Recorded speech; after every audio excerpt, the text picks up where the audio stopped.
Hi friend, इस video में हम बात करेंगे आईपीआर के अंतर्गत कॉन्फिडेंशियल इंफॉर्मेशन यानी गोपनीय जानकारी की बात करेंगे।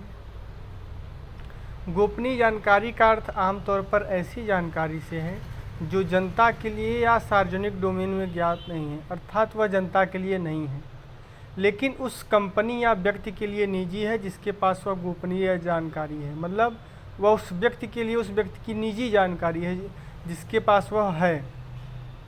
जैसे किसी व्यक्ति ने कोई इन्वेंशन किया है तो उस इन्वेंशन से संबंधित जो जानकारी उसके पास है उसके लिए निजी है लेकिन वह जनता के लिए नहीं है। व्यावसायिक दृष्टिकोण से गोपनीय जानकारी में कंपनी के वित्तीय मामलों, व्यवसाय संचालन या ग्राहक जुड़ाव का विवरण शामिल हो सकता है। किसमें? गोपनीय जानकारी में।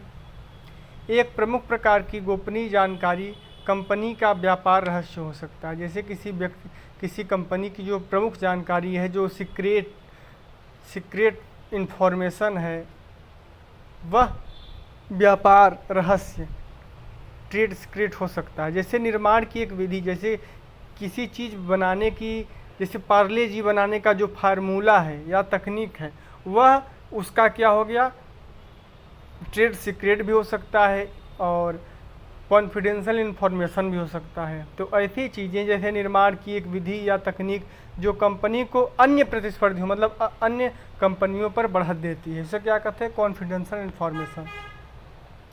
गोपनीय जानकारी तक पहुंच रखने वाला व्यक्ति आमतौर पर कानून के तहत जानकारी को गोपनीय रखने के लिए बाध्य होता है।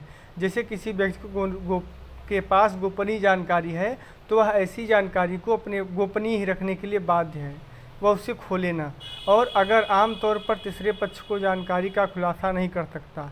यदि वह जानकारी का खुलासा करता है तो कहा जाता है उसने गोपनीयता के दायित्वों का उल्लंघन किया है और उसके ऊपर कानूनी कार्यवाही की जा सकती है। गोपनीय जानकारी की सुरक्षा।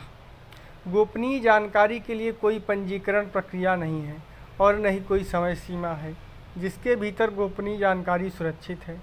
यह विचार करते हुए कि क्या विश्वास भंग किया गया है, निम्नलिखित पर विचार किया जाएगा। कैसे? पहला, क्या जानकारी में गोपनीयता की गुणवत्ता है, मतलब जो जानकारी है क्या उसमें गोपनीयता की गुणवत्ता है। और दूसरा, क्या गोपनीयता की बाध्यता को आयात करने वाली परिस्थितियों में सूचना प्रदान की गई थी, या गोपनीयता का दायित्व तब भी पाया जा सकता है जब कंपनी की जानकारी या सहमति के बिना गोपनीय जानकारी प्राप्त की गई हो या हासिल की गई हो। क्या जानकारी में आया व्यक्ति यह प्रदर्शित करने में सक्षम है कि उसकी अंतरात्मा प्रभावित थी। उदाहरण के लिए उसे इस बात की जानकारी नहीं थी कि जानकारी गोपनीय है या उसे दुर्घटनावश उससे जानकारी मिल गई है।